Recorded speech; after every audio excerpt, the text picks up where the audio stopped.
आज की इस वीडियो में एक नया यूनिक और बहुत ही सरल और आसान सा एक तरीका आप लोगों के साथ शेयर करने वाली हूँ पौधों को ग्रो करने का। जिन लोगों की शिकायत रहती है कि उनके फूलों वाले पौधों की कटिंग ग्रो नहीं होती है, तो उन्हीं लोगों के लिए आज की इस वीडियो में मैं 10 परमानेंट फूलों वाले ऐसे पौधे लेकर के आई हूँ जिन पौधों की ना ही कटिंग लगाने की झंझट आपको पड़ेगी, ना ही कोई रूटिंग हार्मोन, ना ही कोई जेल की जरूरत पड़ेगी।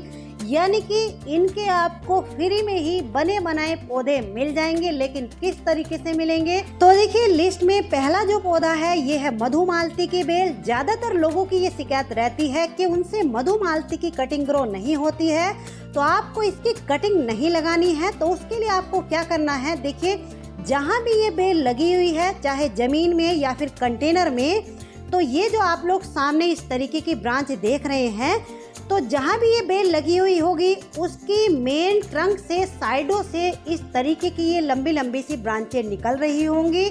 यानी कि ये इसका मेन ट्रंक है मेरी बेल का, और इसकी साइड से ये इस तरीके से ब्रांचें निकल रही हैं, और ये एक नहीं कई सारी ब्रांचें साइडों से निकल रही होंगी। तो अब आपको करना क्या है, ये जो ब्रांचें हैं इन ब्रांचों को किसी टूल्स वगैरह से हल्की सी गुड़ाई करके साइडों से निकाल लेना है।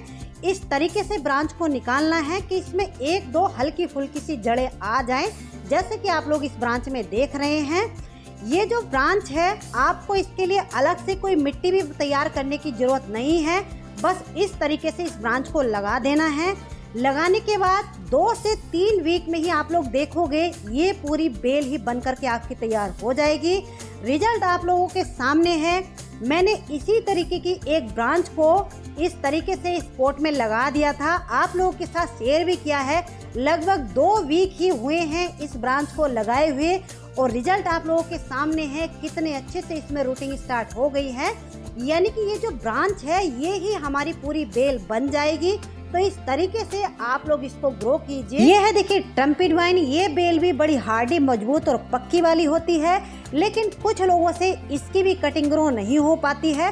तो उसके लिए आपको क्या करना है, इसकी जो बेल है ये भी मैं आपको बता देती हूँ। बड़े बड़े से जो पार्क होते हैं वहाँ पर जमीन में लगी हुई होगी, तो जहाँ भी ये बेल लगी हुई होगी, जैसे कि आप लोग ये देख रहे हैं मेरी एक बकेट में लगी हुई है, तो ये इसका मेन ट्रंक है। मेन ट्रंक के साइडों से देखिए इस तरीके से ये लंबी लंबी सी ब्रांचें निकल रही होंगी, जैसे कि मधुमालती में निकल रही थी। तो इसी तरीके से इस ब्रांच को भी हमें निकाल लेना है। ये जितने भी पौधे इस तरीके के मैं बता रही हूँ, इनमें एक बात आपको ध्यान रखनी है, ये जो ब्रांचें हैं ये बरसात के मौसम में ही आपको मिलेंगी। यानी कि इस सीजन में ही आपको मिलेंगी, किसी अदर सीजन में ये जो ब्रांचें हैं नहीं निकलती है। तो ये अच्छा मौका है, इस टाइम पर अगर आपसे कटिंग इनकी नहीं लगती है, इस तरीके से इनको निकाल करके ले आइए।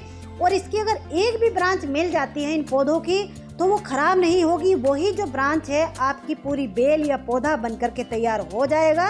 इस लिस्ट में ज़्यादातर ये बेलें ही हैं जिनमें नीचे से ये ब्रांचें निकलती हैं। तो इसको भी देखिए इस तरीके से लगा देना है। इसकी कटिंग को भी अगर आप लोग लगाना चाहते हैं तो बरसात के मौसम में, यानी कि इस टाइम पर ही लगाइए, क्योंकि इस टाइम पर इसमें जो एरियल रूट्स होती हैं वो निकल आती हैं हर एक नोड एरिया से। आप लोग देखिए मैंने 4-5 कटिंग इसकी लगाई थी लगभग मार्च अप्रैल के महीने में, तो सारी कटिंग ग्रो हो गई हैं। लेकिन अगर इनको हम निकाल करके देखेंगे तो इनमें रूटिंग बहुत ज़्यादा भी नहीं होगी।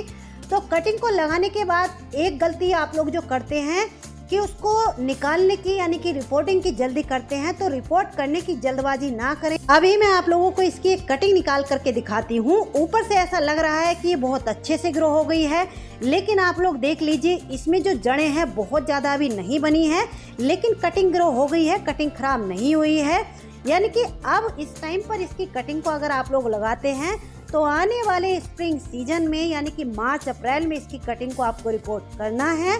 और कटिंग को लगाते हुए एक बात ध्यान रखनी है, कम से कम 2 नोड एरिया मिट्टी के अंदर चले जाने चाहिए।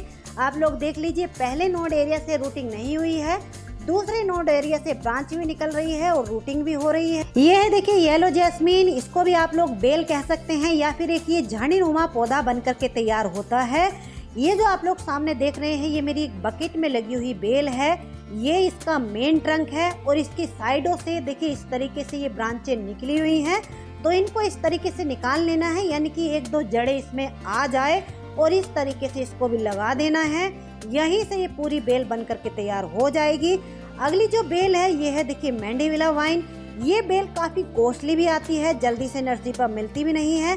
तो कहीं से अगर आपको ये बेल मिल जाती है तो वहाँ पर देखिए इसमें से नीचे से ब्रांचें तो नहीं निकलती हैं। इनमें देखिए इस तरीके की ये एरियल रूट्स इनको बोलते हैं। हर एक नोड एरिया से इस तरीके से गांठें सी बनी हुई होती हैं। जैसे कि आप लोग ये देख रहे हैं, इस तरीके की स्टेम को आप लोग कट करके मिट्टी में दबा दीजिए तो लगभग 15 से 20 दिन में इसकी जो बेल है ग्रो हो जाएगी। ये इसका रेड कलर है, इसमें कोई गांठें या एरियल रूट्स नहीं होती है, लेकिन इसकी कटिंग बहुत जल्दी ग्रो हो जाती है। तो इस तरीके की इसकी कटिंग को ले लीजिए और लगा दीजिए। अगली जो सबसे हार्डी और मजबूत बेल की लिस्ट में आती है, ये बेल पूरा साल तो फ्लावरिंग करती है और फूलों में से बहुत ही मीठी मीठी सी प्यारी सी खुशबू भी आती है। इस बेल की हर एक नोड एरिया से देखिए इस तरीके से कितनी मोटी मोटी सी ये एरियल रूट्स इनको बोलते हैं, यानी कि ये मोटी मोटी सी गांठें बनी हुई होती हैं। इसके जो नोड एरिया होते हैं देखिए मेरी फिंगर से आप लोग अंदाज़ा लगा लीजिए कितना दूरी पर होते हैं। अगर एक नोड एरिया भी मिट्टी के अंदर चला गया तो वहीं से इसमें रूटिंग स्टार्ट हो जाती है। बहुत ही बेशरम पौधों की लिस्ट में ही आती है। अगर कटिंग हल्की सी मिट्टी में टच भी हो गई तब भी इसकी जो कटिंग है ग्रो हो जाएगी।